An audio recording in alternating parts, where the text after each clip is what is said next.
four. Die, die, da, die, die, die. Ya, die, die, die, die. Ya, die, die, die, die. Ay, da, die, die, die, da, die, die. Ya, die, da, die, die. Die, die, da, die, die, die. Ya, die, die, die, die. Ya, die, die, die, die. Ay, da, die, die, die. Guess what? Ta-die, ta-die, die. Okay?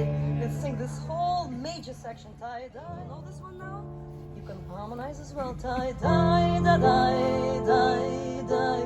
Ya, die, die, die, die. Ya, die, die. Yeah? If you want. 2, 3. Die, die, da, die, die, die. Ya, die, die, die, die.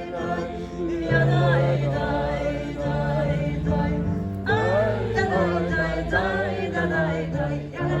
die, die. Major.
Let's bring the whole tune together all the way through. Yeah? Okay?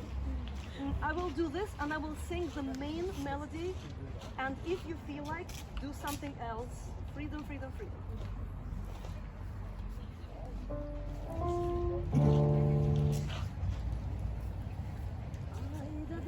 Yeah?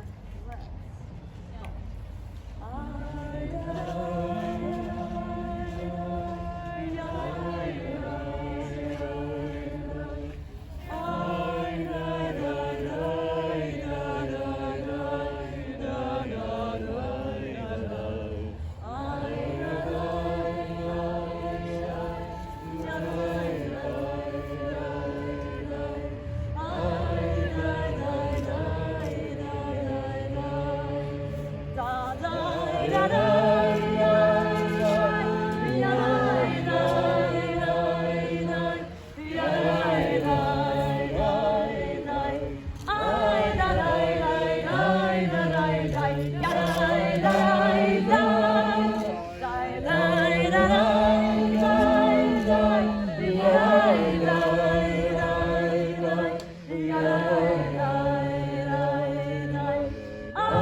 day day